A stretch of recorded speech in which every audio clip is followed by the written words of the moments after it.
Et si un vieil objet n'était pas simplement une relique du passé, mais une clé? Une clé pour ouvrir les portes de l'histoire, de la pensée humaine et même de notre propre curiosité. Chaque objet, qu'il s'agisse d'un instrument de science ou d'un grimoire un peu mystérieux, raconte au fond la même histoire, notre quête insatiable pour donner un sens au monde qui nous entoure. Alors là, on se pose forcément une question. Mais quel peut bien être le lien entre le monde du calcul ultra précis et l'univers de la magie et du mystère? À première vue, on dirait deux mondes complètement opposés. L'un, c'est la logique pure, les chiffres. L'autre, c'est l'invisible, l'inexpliqué. Et pourtant, tous ces objets qui a priori n'ont rien à voir les uns avec les autres, eh bien, ils ont tous été réunis au même endroit lors d'une vente aux enchères à Paris. Ensemble, ils créent une sorte de cabinet de curiosité virtuel. C'est un condensé incroyable de l'esprit humain et de sa soif de connaissance sous absolument toutes ses formes. Allez, on plonge dedans. Ouvrons le premier tiroir de notre cabinet. À l'intérieur, on trouve quoi? Des instruments. Des instruments conçus pour déchiffrer le monde physique, pour le mesurer, le quantifier et, l'objectif ultime, pour essayer de le prédire. Admirez un peu ce barographe. C'est un objet magnifique, c'est certain, mais c'était surtout un outil crucial pour la météo qui en était à ses débuts. En enregistrant la moindre petite variation de pression, il permettait d'anticiper le temps. Une info vitale pour les marins, bien sûr, mais aussi pour les tout premiers aéronautes et leurs montgolfières si fragiles. Et là, avec ces jumelles de marine en laiton, on touche à quelque chose de très humain. Ce désir de voir plus loin, au-delà de nos limites naturelles. Que ce soit pour observer les étoiles ou pour scruter l'horizon en espérant voir un navire, c'est cette envie de repousser les frontières de notre perception qui a toujours été un moteur d'innovation. Et puis, il y a eu cette invention, une véritable révolution, la capacité de capturer le son et de le rejouer. Le phonographe, ce n'était pas juste un divertissement, c'était une façon de mesurer et de conserver un instant qui, par nature, est fugace. On transformait quelque chose d'éphémère en un objet bien réel. C'était une nouvelle manière de maîtriser le temps.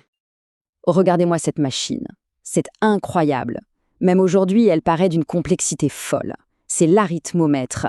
Et là, on est face à un moment clé dans l'histoire du calcul, un véritable ancêtre de nos ordinateurs. Mais attention, le point crucial, c'est que ce n'était pas juste un prototype de laboratoire. Non, c'était la toute première machine à calculer vendue dans le monde. Un outil qui a tout changé dans le commerce, la banque, l'assurance, la science, en rendant les calculs longs et fastidieux, enfin rapides et fiables. C'était une des premières fois que la pensée humaine était en quelque sorte externalisée dans une machine. Alors forcément, quand on voit son estimation à la vente, on n'est pas surpris. Ce prix, il ne reflète pas seulement la rareté de l'objet, mais surtout son importance historique immense. C'est un véritable pionnier de l'ère informatique. Bon, après avoir mesuré le monde qui nous entoure, cette soif de compréhension s'est logiquement tournée vers l'intérieur, vers ce grand mystère qu'est notre propre corps. Et cette exploration, elle commence bien sûr par une approche clinique, scientifique. Des planches anatomiques, comme celle-ci, d'une précision redoutable, étaient absolument essentielles pour cartographier le corps humain, pour comprendre sa mécanique et bien sûr, pour former les futurs médecins et dentistes. Mais à côté de cette vision très scientifique, on tombe sur des choses plus troublantes. Ces yeux de verre, par exemple. Ils ont été créés pour réparer le corps, et ce sont des objets d'une grande beauté technique. Mais en même temps, il y a quelque chose d'un peu dérangeant, qui brouille la frontière entre ce qui est humain et ce qui est artificiel. Et quand on regarde les outils de l'époque, oula, on se rend compte à quel point les débuts de la médecine moderne ont pu être rudes. Entre le pélican, cet arracheur de dents qui porte un nom d'oiseau, et les premières seringues, ces instruments nous rappellent une époque où la volonté de soigner se heurtait de plein fouet aux limites de la connaissance. En même temps que cette science empirique se développait, eh bien d'autres systèmes de connaissances voyaient le jour. Des systèmes qui n'avaient pas pour but de mesurer le visible, mais plutôt de comprendre les forces qu'on pouvait sentir, ressentir, mais pas forcément voir ou quantifier avec les outils de l'époque. Ce kit de radiesthésiste est un exemple parfait. C'est fascinant de voir comment ces pratiques étaient organisées. On est loin de l'improvisation. Il y a tout un attirail d'outils précis, presque scientifiques, avec des protocoles, des instruments calibrés, tout ça pour tenter de percer les secrets de l'invisible. Il ne faut pas l'oublier, derrière ces pratiques, il y a des besoins humains très concrets, très profonds. Ce manuscrit d'une voyante parisienne, Madame Macvé, nous le rappelle bien. Au-delà de prédire l'avenir, son rôle, c'était d'offrir du réconfort, de l'espoir, et même du bon sens, comme elle dit, aux blessés de la vie. Et il ne faut pas s'y tromper, ce n'étaient pas juste des jeux de société pour passer le temps. Non, c'était de vraies tentatives, sérieuses à leur manière, pour étudier l'esprit humain, la conscience, les phénomènes psychiques, et ce bien avant que la psychologie moderne existe. Et c'est là que ça devient vraiment passionnant. C'est quand on réalise que ces deux mondes, la science rationnelle d'un côté et la magie mystérieuse de l'autre, n'ont pas toujours été si séparés qu'on ne l'imagine aujourd'hui. En fait, ils se sont souvent croisés et même nourris l'un l'autre. Prenons l'exemple d'Henri Descrampes. C'est un mathématicien, et son but, ce n'est pas du tout de créer du mystère. Bien au contraire, c'est de le démonter.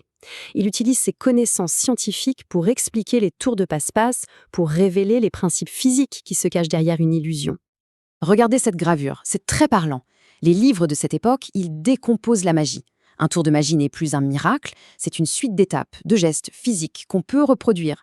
C'est une performance qui s'apprend et qui se maîtrise, finalement un peu comme une expérience en laboratoire. Et alors là, cet ouvrage de vulgarisation scientifique, c'est une pépite. Il est incroyable, parce qu'on n'y voit aucune contradiction à mettre des chapitres sur les maths pures juste à côté d'un guide hyper détaillé pour fabriquer des feux d'artifice. La science servait à la fois à comprendre le monde et à l'émerveiller. Finalement, qu'est-ce que tout ça nous dit? Que l'on regarde à travers un télescope, ou qu'on tire une carte de tarot, qu'on utilise une machine à calculer ou un pendule, le moteur derrière tout ça, c'est le même. Ces objets si différents nous parlent tous d'une curiosité humaine fondamentale, ce besoin de comprendre notre place dans l'univers. Et ça nous amène à une dernière question. Chacun de ces objets, c'est une porte d'entrée vers une histoire, une époque, une façon de voir le monde. Si on pouvait en choisir un seul à explorer en profondeur, lequel ce serait? Quelle porte ouvrirait-on pour mieux comprendre le passé et peut-être pour mieux se comprendre soi-même? Au fond, le simple fait de regarder de plus près, de chercher à comprendre les détails, c'est le cœur de toute recherche de savoir. Et c'est peut-être là que la science et la magie finissent par se rejoindre, dans cet émerveillement qu'on ressent face à ce qu'on découvre quand on prend le temps de bien regarder.